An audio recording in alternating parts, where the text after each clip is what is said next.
Well, welcome everyone to the 2020 Lease Here, Pay Here Virtual Summit.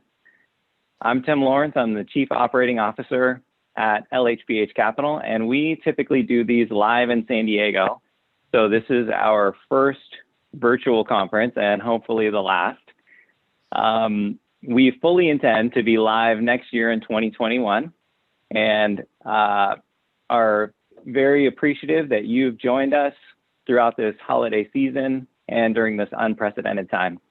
I wanted to give a special shout out and thank you to Nick Markosian, one of our longest dealer partners and the one who began doing these annual summits and has graciously allowed us to participate over the years, and then more recently to take them over as hosting and facilitating. So thank you, Nick. My pleasure. Thank you. A few things before we get started.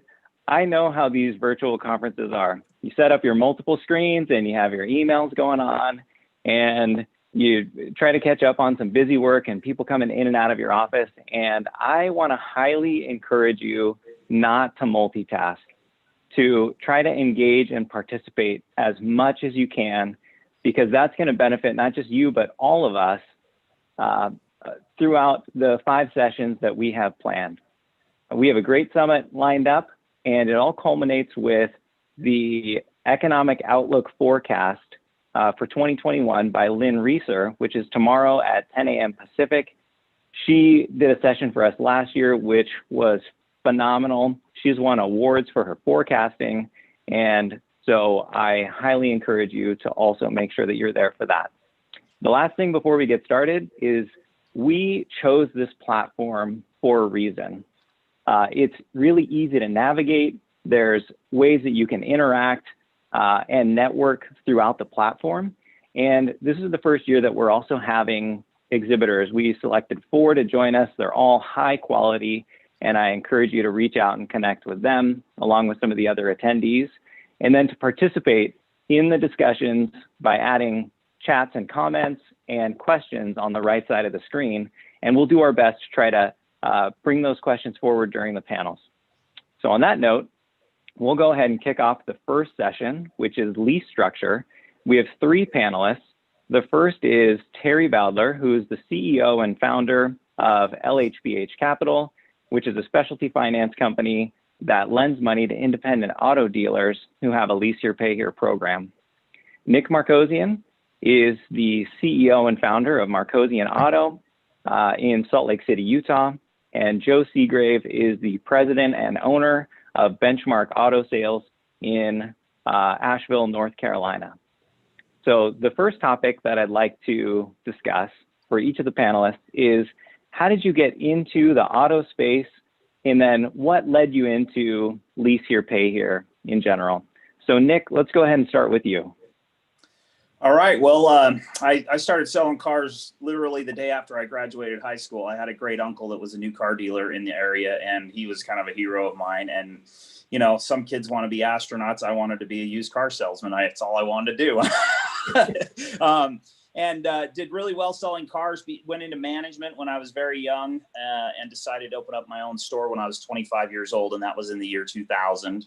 And I had business partners, and in about 08, 09, 2010, I went through a divorce, had a lot of issues. I opened up a $4 million dealership when I couldn't really even support $1 million dealership. So I made some awesome life mistakes that I had paid dearly for, and started from scratch in 2010 and slowly built myself up to where we're at now. We were doing a little bit of buy here, pay here starting in about 04, and then in 2010, I was forced to switch to leasing because of the cash flow savings on sales tax. I just saw that would be a really great way for me to grow, to essentially defer sales tax. I mean, you're talking $600-700 per transaction times whatever. You can do the math on that. That was my real attraction to leasing, was just saving my business, frankly.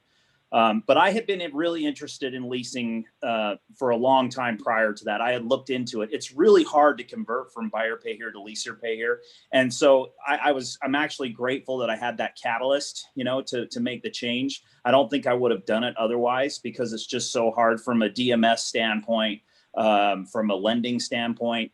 everything, and then teaching your crew how leasing works. It's really hard to convert, but I'll tell you, there's not a day that I don't regret switching to this model. I think it's a huge competitive advantage, and I'm sure we'll dive into that as the panel progresses.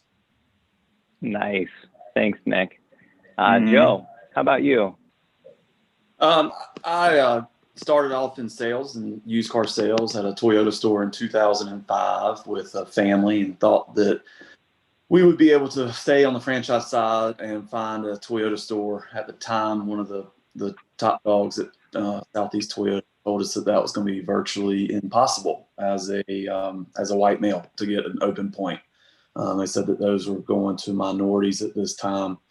And so we with my father-in-law, looked into multiple opportunities for existing locations, one of which was in a small market just north of us. And the franchise was requiring a new building, new land purchased. All told, in blue sky to buy the existing dealership was about a $20 million investment before we sold the first car. And in a small market, that seemed a bit unreasonable at the time. So looking at other opportunities that were out there, we had some family in Albany, Georgia doing buy here, pay here. And I started following them around. And they were in a 20 group through Leadham and Associates at the time. I spent a year following them around, kind of learning all the KPIs and the lingo and the structures, and taking a look at all the best practices, and consulting with our accounting firm. We kind of backed into the LHPH, same reasons Nick stated, for the tax savings, for the legal advantages of owning the vehicle and controlling the asset, the ease of, like this panel suggests, structuring deals that fit the model that best suits what you're trying to accomplish. And started in October of 2010. That's funny, a lot of us in this industry started around the 2010 model, and it just took off from there. I mean, we were hoping at maturity to be at a 600 account store, and we're still feel like we're in our fledgling stage, and we have 3,000 accounts. So it's been a fantastic journey, and one that has been full of starting in a recession to seeing vehicle prices absolutely spike, to going through coronavirus, to all the bumps along the road, and we're still clicking right along and finding gains and growing the business. So I'm happy to be here. Nice. Thanks, Joe. Appreciate that. Terry, how about you? My first leasing job was in 1977. Went to work on straight commission for a company called General Car Leasing. And if you didn't lease the person the car, you didn't get the deal. And that's back when leasing was about 1% of the market. So it was a little tough at that point.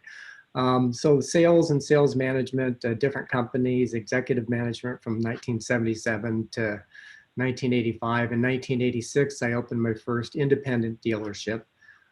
We actually sold new cars, used cars, and we leased new and used cars. The leasing we did there, we had 2 lines of credit with 2 banks for $2 million total. So that was my first experience of doing A, B, and C credit, making all the decisions, full recourse, doing that. And again, that was in 1986. 1988, while I was running that company, I also started a company called Credit Union Leasing of America, which was my first independent leasing company. And that was where we would partner with credit unions eventually. I'll talk to you a little bit more about that later.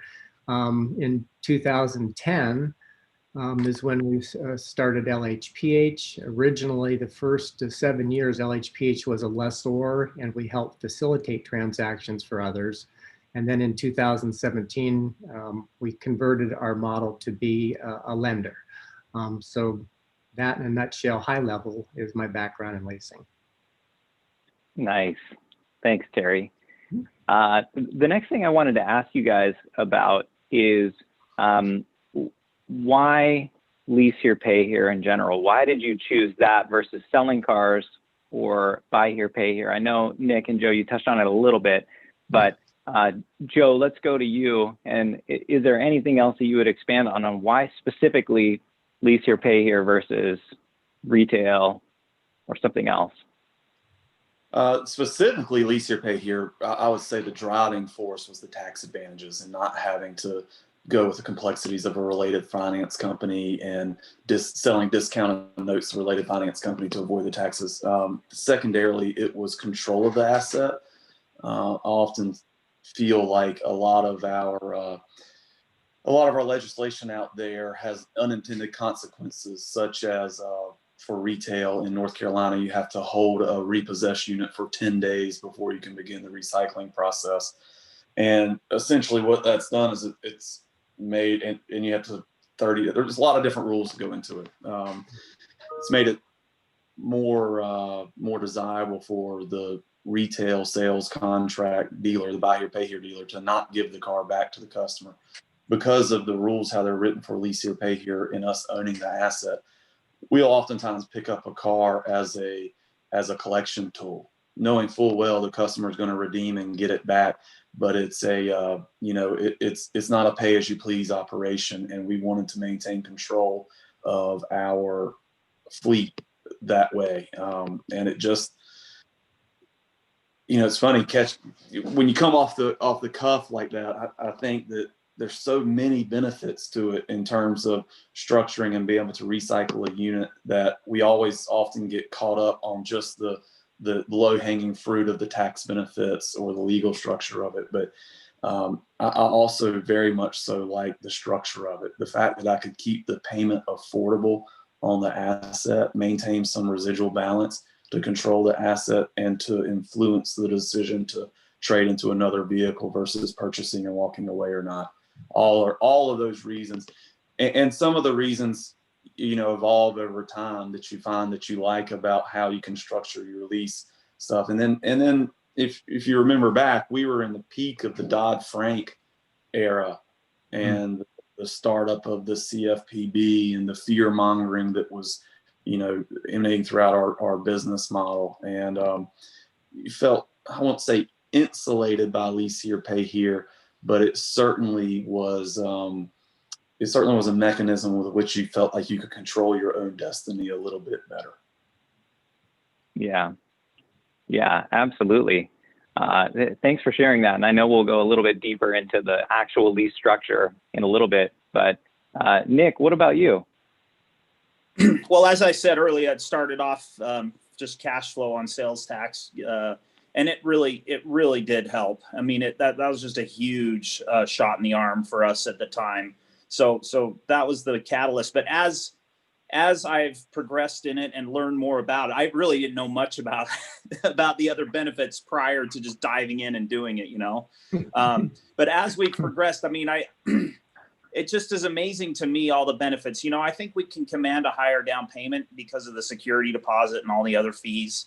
I think that we can tailor the term based on the asset to provide a more successful outcome for our customers. So if you're doing like a 2010, 2011, you don't want to go more than an 18-month lease. That's what we do. And then on newer stuff, we'll go up to 36 months.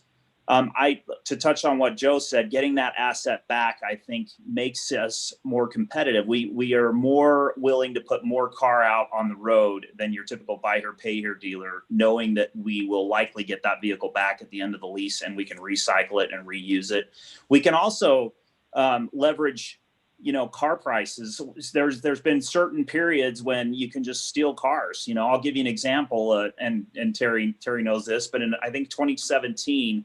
There were football fields of Volkswagen Passats in Vegas, and Volkswagen would pay Mannheim, money to go move these cars from one lot to the other every couple of weeks to keep the batteries going and everything like that. And they sat there for 2 years. The reason that they weren't the diesels, VW got hurt so bad by the diesel scandal that they did not want to release these Passats until they were able to handle the Takata recall, the Takata airbag recall.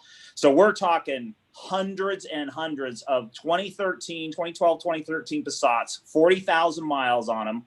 A lot of them had leather sunroof, and we were buying as many as we could for $7,500. This was in 2017.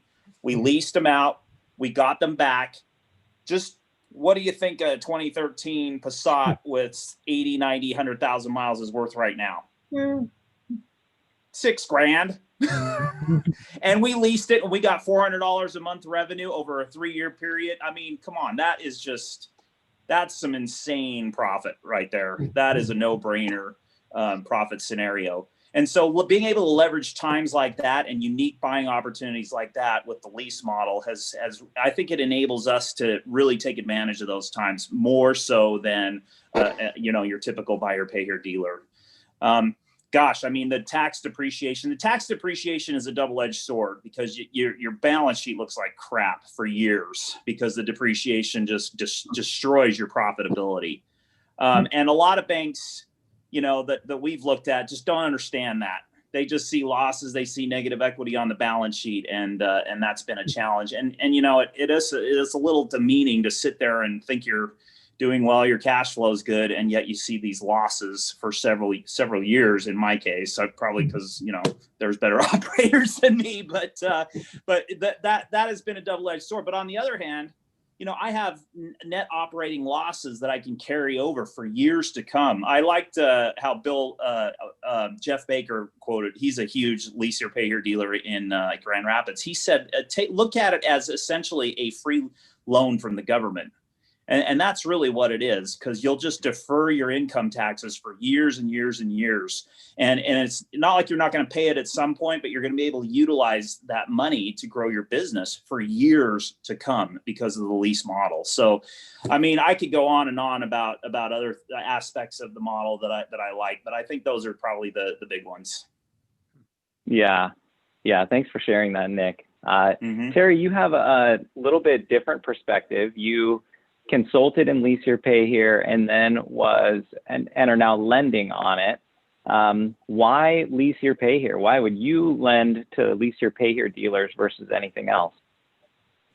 Well, it goes back to in 2009 was actually my first exposure to the buy here pay here industry.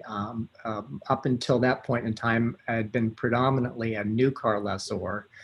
Some used cars, but I was never exposed to the buy here, pay here industry. And during the financial crisis, my company, Credit and Leasing America, was operating on fumes. It looked pretty dismal. So I thought, what else could I possibly do? And I went to an NABD conference in Las Vegas.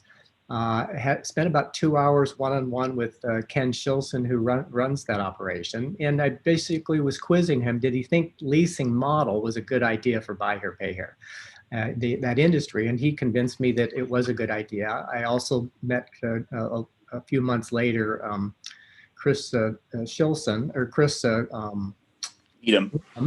Leadham, and spent a couple hours with him. He said the same thing. He said leasing pay here is a good idea. So long and short, I started to explore how the leasing model could possibly work differently with basically F credit lessees instead of A credit lessees. And then I was fortunate to get a 2-hour one-on-one with Don Foss, the founder of Credit Acceptance. I asked him his opinions on the idea, and he thought not only was it a good idea, he decided to do a project together with us. And so that led into really a deep dive into buy here, pay here type credit, but using leasing and testing, could we do a newer, nicer car and still get really good results? And after we leased over $250 million worth of cars with him, we came back with the conclusion, this is a really good market and a really good idea. But in 2017, there was virtually no lenders offering funding for lease here, pay here.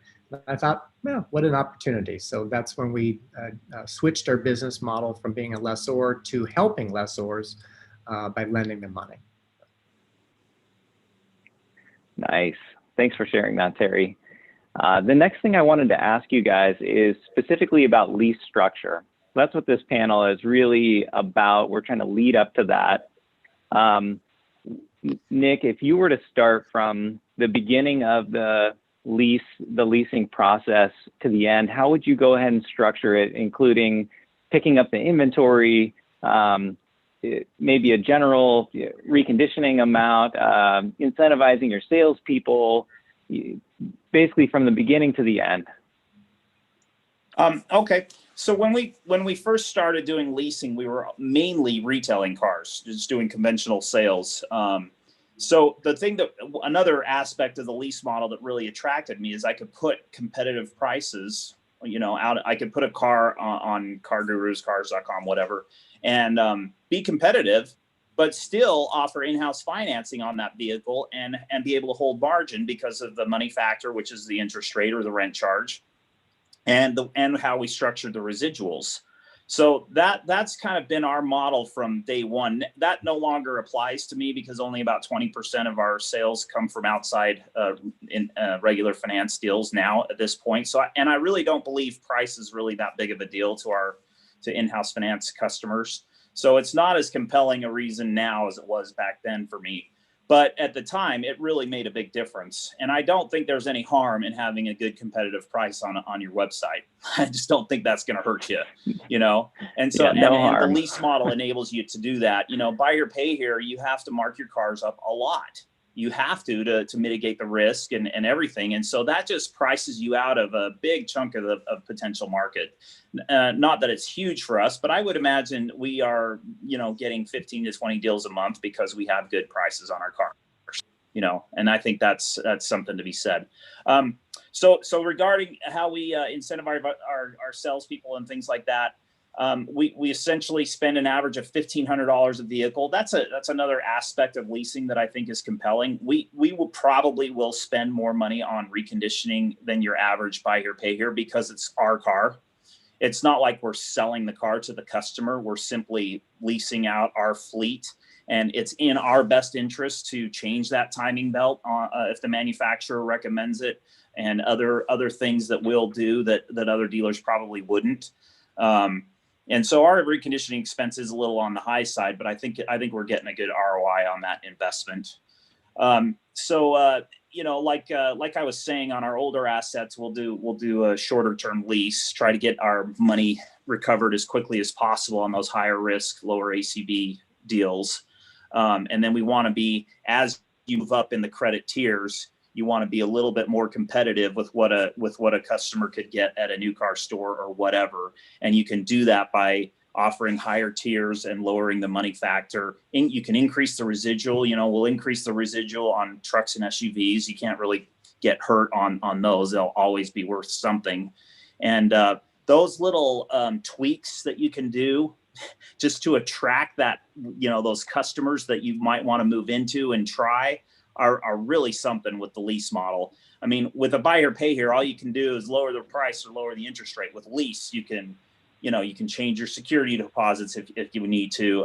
You can increase the money factor. You can change the residuals and offer a lower price. There's a million different things you can do to change who you want to attract into your portfolio.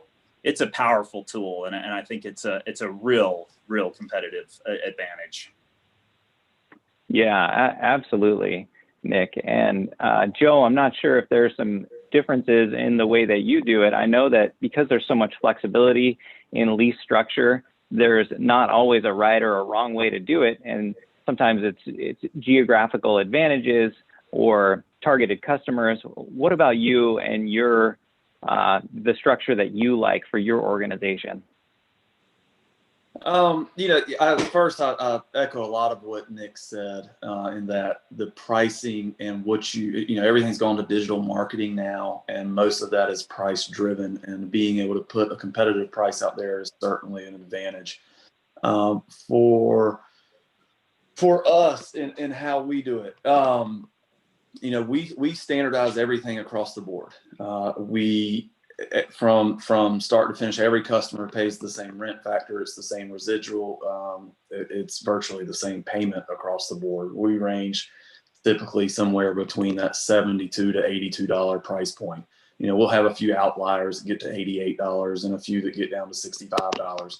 But ultimately, we backed into the entire business under the principle or the guiding, reasoning that if the vehicle meets the customer's needs and it's affordable, they will make the payment on it. And so we've stuck true to that the entire time.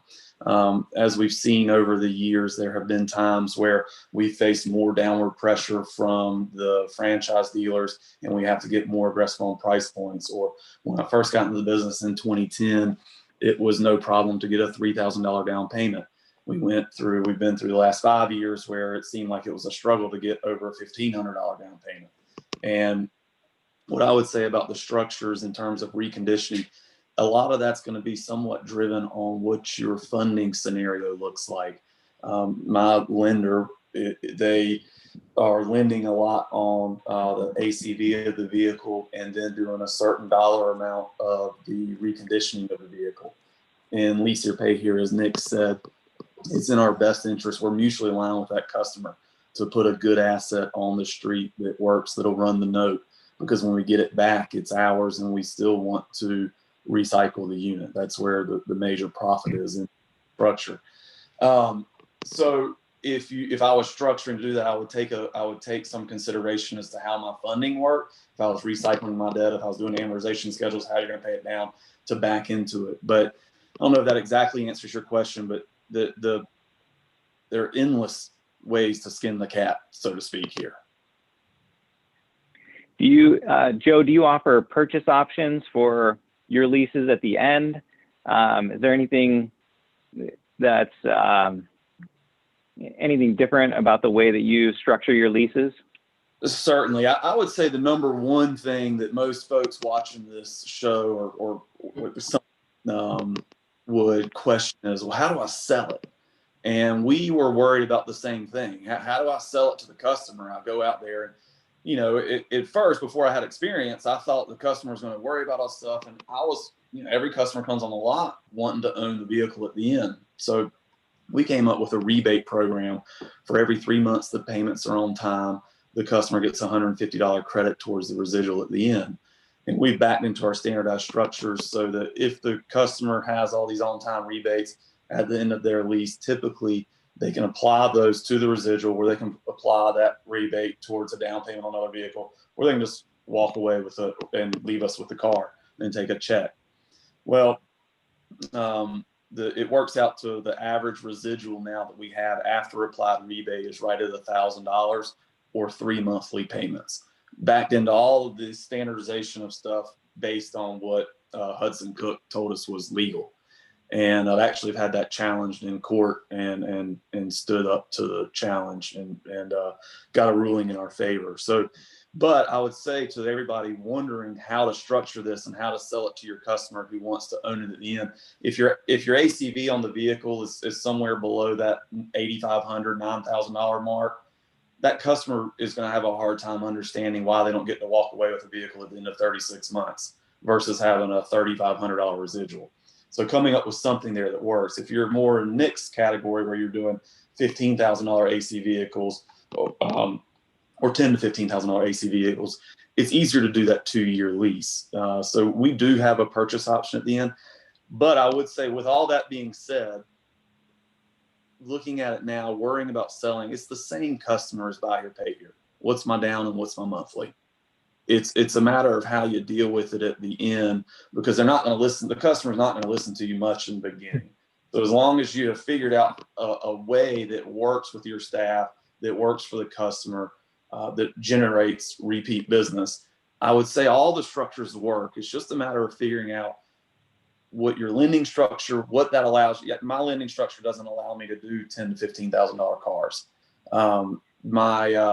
It works best for us trying to find that $7,500 ACV car, one that is going to recycle once, maybe twice, and then it's pretty well run its life cycle. So we're getting our money out of the street in less than 65, 70 weeks and going on.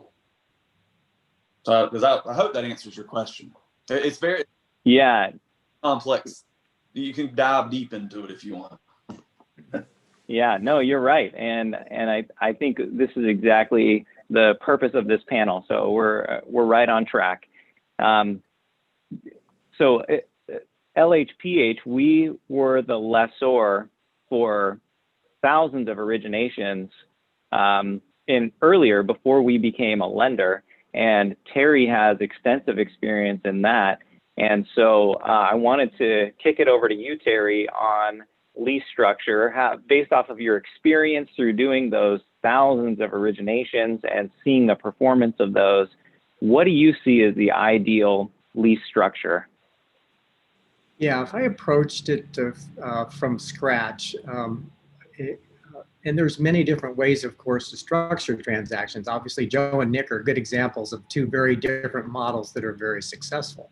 But if you ask me if I was to be a lessor dealer again today, how would I structure transactions? I'll run through the makeup really quick. Vehicle cost, I would do vehicles that cost between 7 and 12,000. I would do vehicles that are less than 5 years old. I would do vehicles with less than 60,000 miles.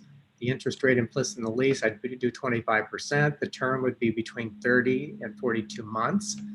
I'll spend a little bit more time on residual. Residual on a 3-year transaction, I would set the residual at 40% of my wholesale cost. So if I bought the car at auction for 10,000, I'd set the residual at 4,000. Why? Because I like to set the residual at a number that's most likely very close to what I could get for auction, get at auction for that car in 3 years. And there's many reasons that that makes sense. But if you do a 2-year lease, again, 20% a year depreciation from your cost, not from retail, but from what you paid at auction, I find is a pretty, in the law of big numbers, works out pretty good. I would have an origination fee in the $795 range. I'd have a purchase option fee in the $400 range. I'd have a disposition fee in the $400 range. I would charge a security deposit minimum of $500 and $1,000 on maybe more expensive cars or worse credit. Vehicle markup between 20 and 35%. But generally, I like to structure transactions where that the agreed value, the amount we're selling the car to the lessee per se under the lease, is no greater than NADA retail clean. And I believe that the customer payment on a transaction like that should be in the $100 a week range. Again, if I was doing it today, that's the way I would structure it. Hey, Terry, just real quick, is origination fee acquisition fee? Is that the same thing? Yes, you can call it. There's many different terms, but yes. Okay. Terry, did you have an example that you wanted to share with us? Yeah, if you put these things to a test, a typical vehicle, do you have a slide for that, Tim? I do. Do you have the part that's got the numbers? There we go. So if you bought it for 8, I'd put $2,500 markup in it. Your gross cap cost after the origination fee would be $11,295. $500 cap reduction, $500 security deposit. You'd have an adjusted cap cost of $10,795. That's equivalent to the amount financed if you're doing a loan. 36-month term. Residual 40% of my auction cost, so $3,200. Payment would be about $400 plus tax, and the amount down again is $500 cap cost reduction and $500 security deposit. To me, in a perfect world, I would lease as many of these type of transactions as I could. That would be my utopia. Well, thanks for sharing that, Terry. I really appreciate it. So the next question I have for you guys is, I think really has to do with the customer. How is it that you're enticing, motivating, really appealing to your customer for a lease product versus a retail installment contract? And Nick, why don't we kick it off with you? I really don't. They don't care. They just care about how much the down is and what the payment is and what kind of vehicle they're going to get. And so for them, it doesn't.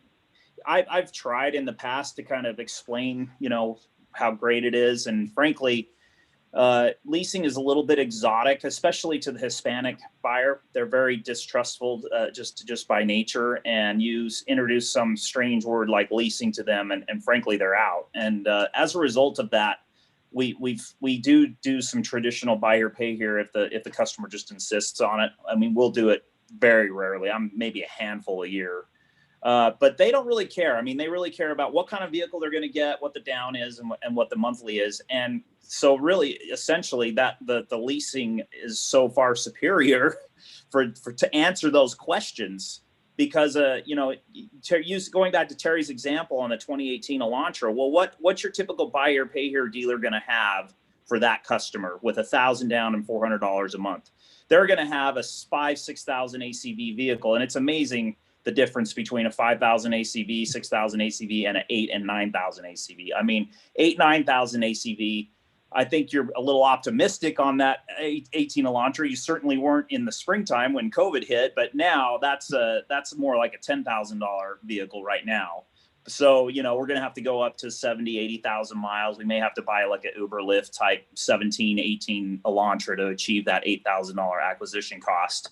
But nevertheless, compare that to what what a buy here, pay here dealer is going to offer. It's going to be a 2012 with at least 110, 120,000 miles.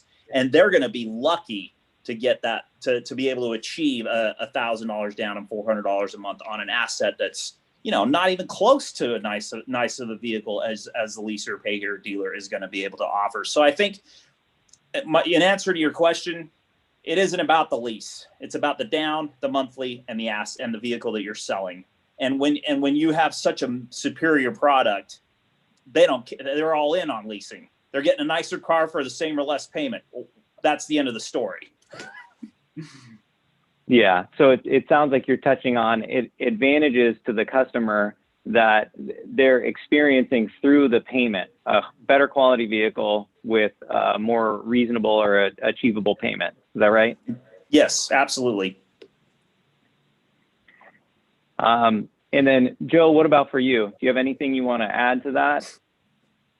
Yeah, we try to use some of the benefits of the leasing in our sales approach, such as the early termination fee of $100. We have in the first 13 months, if you early term, it's a $500 early termination fee. And after that, it's a $100 early termination fee. We certainly promote that. We don't shy away from telling our customers that. And we sell it along the lines of saying, hey, look, this is a two-way street. If we're not upholding our end of the bargain, if the car isn't standing the test of time, get it back to us. There's no long-term commitment here whatsoever. And we actually, because we recycle so many customers, we have a lot of customers that take advantage of that. They work in Asheville for the summer season, and then they move down to Florida for the winter, and they'll just turn their car in, or they'll come back and get another car. They really appreciate the flexibility. In terms of the vehicle, I agree with Nick. End of the day, they don't, or excuse me, about the lease or the retail, they don't really care if it's a lease or not, but we do try to sell some of the benefits of that. And we certainly promote it on our website. And it certainly played a large part when we had to fight whether or not our lease was a true lease in court, that we did all of those things that I just mentioned. So in terms of the asset, I agree with Terry. If I could get a truckload after truckload of $8,500 5-year-old cars, I'd take them. I tend to shy away from the Ford Fiestas of the world and the Chevy Sonics of the world just to fit into that mold. One of the things when I was in retail sales that I saw the secondary lenders do so much is they box these parameters around the cars, and it made them finance every Ford Taurus on the lot. And they never did an older Toyota Camry, because the older Toyota Camry that would run 5 years past that Ford Taurus didn't fit in the box. And so we really try to focus on, and listen, we're biased. And if you do too much of this, of course, you'll never have another vehicle that you can sell, because you think every one of them has some voodoo trap in it. But we are trying to stick to the Honda Civics, Toyota Corollas, Camrys, Accords, Pilots and 4Runners. It's a hard asset to find. It's a very hard one to find, but we have very good success recycling that asset in the lower ACV, and it's worth it to put the reconditioning in at the lower ACV unit. So some of that I feel like basically goes back to there's a thousand ways to skin the cat. Some people really like the high-end car to entice it. Some folks like the lower-end car that I feel like I can recycle a little bit more and it's worth it. It all works. Thanks, Joe. Question for you on lease agreement. How did you get a hold of your lease agreement? Did it come through the DMS that you were using? Did you adjust your own, get your own counsel? What did you do? So when we originally opened, we used Wayne Reeves for our DMS, and I can't remember the name of it. It doesn't matter the name of the company I had, but long story short, that company would not sign off on it as being a legal document because they had written it to support monthly lease payments, and we were doing weekly lease payments. And I think when we transitioned over to DealPack, they maybe had a generic one as well. And we finally just bit the bullet and said, we want something that accurately represents. We have a very unique and specialized model. And we just wanted something that really crossed all the T's, dotted all the I's, and fit and was legal. So through some of the NIADA conferences, we got introduced with Hudson Cook. I actually believe it might have been Terry that set us up with Hudson Cook and just paid them to write it. It's a big expense. It paid off in spades when we went through that lawsuit because it was written perfectly. And, I think it cost about $30,000 to have them tailor it specifically to our business. And I'd pay it 10 times over if I had to go through that lawsuit again. Interesting. Thanks for sharing that. Nick, what about you? Did you get one through the DMS? Was it sufficient? What was your experience? I think we just use the standard DealPack. Yeah, the DealPack's our DMS provider, and it's a Walters Kluwer contract, and we just use that and have it's fine. Okay.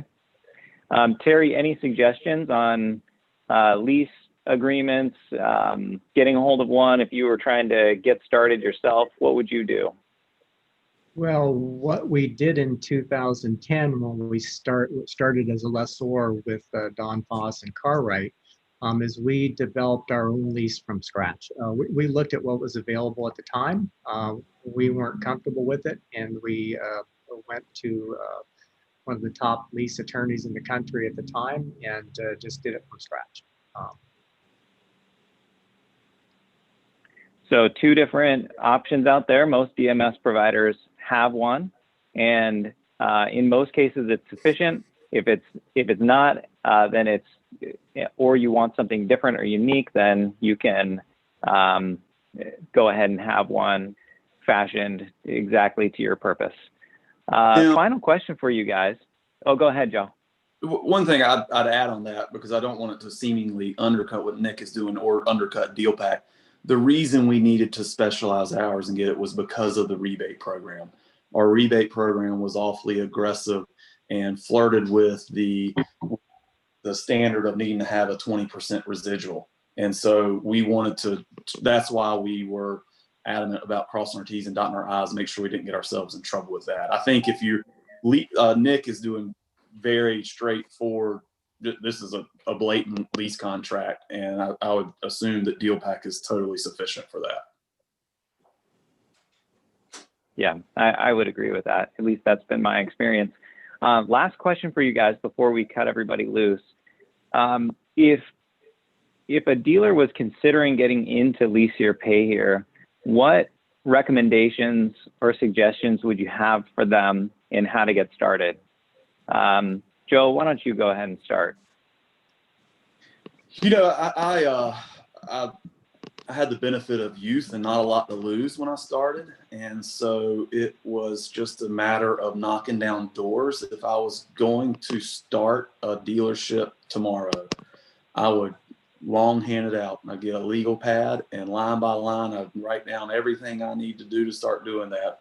Start with your DMV process. Start with, what are you going to do to hold your keys, to get your tags, your tag map, whatever it is. I would just write it down, and because it seems like a giant hornet's nest when it's just swirling around your head. It doesn't have to be pretty. It doesn't have to be organized. You don't have to have the DMV stuff can be mixed in with getting your detail supplies, and just cross it off as you go.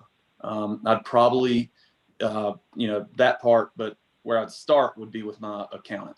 Whoever I wanted my accounting firm to be, I would start with them.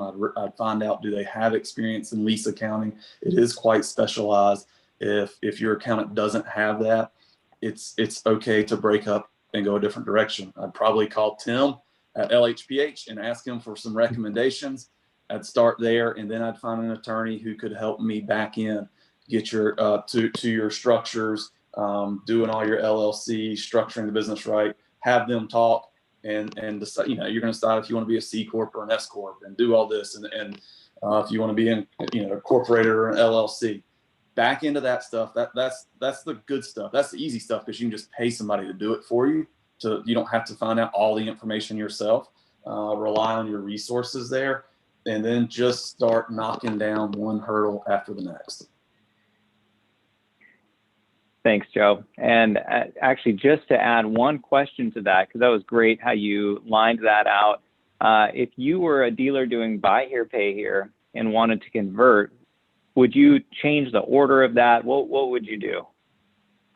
So if I was a dealer doing buy here, pay here, and wanted to convert, I would first have a soul searching meeting by myself without anybody there, and ask yourself the honest question of, can I commit? Because you can't straddle. I think it would be a terrible mistake with your team and just from a legal standpoint to try to straddle the fence. I remember when I was taking cash payments, and I just thought it was going to be hugely detrimental to my business not to take cash anymore. And Gus Camacho out of California was like, "Are you crazy?" He said, "I quit taking cash payments, and it took like 3 days. Nobody cared." I just came back and I said, "All right, starting today, we are no longer taking cash payments." And I never missed a beat and eliminated a gigantic liability off my plate. If I was buy here, pay here dealer today, looking at lease here, pay here, one, I would tell you it's a no-brainer, but you have to be firm in your commitment and not look back. You can't straddle the fence. Nice. Thanks, Joe. Nick, same batch of questions for you. What would you recommend? Well, I think look at your state, see how they handle sales tax. That was a real compelling reason why I did it. Like I've stated several times, it's just you pay sales tax on the down and the monthlies rather than the entire transaction price. But each state is different, so you want to examine that. And then, why? Why do you want to switch to leasing? I can think of some reasons. If you're a buy here, pay here dealer and you're paying tons and tons of money in federal income tax and you want a tax shelter, if you were to switch to leasing, you would immediately defer millions of dollars, depending on the size of your portfolio and profitability. But you could defer a substantial amount of money for several years to come if you were to switch over to leasing right away. So you want to answer why. And is it because you want to be more competitive in your marketplace? Is it because you want to dabble in retail and be able to advertise, competitive pricing? Those are some great reasons to do it. And then obviously, how are you going to pay for it is a really big question. If, there's some bank financing out there like Texas Capital and stuff. I spoke to a Texas Capital guy in the springtime, told him I'm a lease dealer, and the conversation pretty much ended other than him just wanting to bloviate. But anyways, what he essentially said is there was a lot of momentum on leasing in like 2012, 2013. There's a guy named Mike Shivers that started American Car Centers. He uses that King of Credit logo that Gus Camacho also uses. He's blown it up. I think he has something like 60 locations in Atlanta and surrounding area. And he's done a really, really good job, but he's no longer a Texas Capital customer. And so he was one of their largest dealers, period. And he was doing leasing, and they were thinking that there would be a shift over to leasing that just never happened. And he was kind of like the last breath of leasing potential for a Texas Capital type bank. So you need to just ask you guys have been an awesome provider for me. You've helped me grow. When I started with you guys, I was probably 1,000 accounts. We're at 3,200 now. So you have been absolutely amazing. And of course, you guys clearly understand the benefits of leasing, thus your name, thus, you know, what you're going after. But you got to make sure you got the money to do the transition. And you've got to make sure that whoever is your capital partner understands what's going to happen to your P&L and balance sheet when you switch. That being said, I mean, unbelievable amount of savings in income tax, competitive advantage. You're going to command higher downs. You're going to be able to sell a nicer vehicle. It's just it's a very compelling thing to do. Well, thanks for sharing that, Nick and Joe and Terry. We are right on time to conclude this session. So thank you so much. And again, to the attendees, if you want to reach out directly to any of us, feel free. You can feel free to reach out to me and I'll get any questions that you have to Nick or Joe. And thank you so much and have a good rest of the meeting. Thank you for having us. It was a pleasure.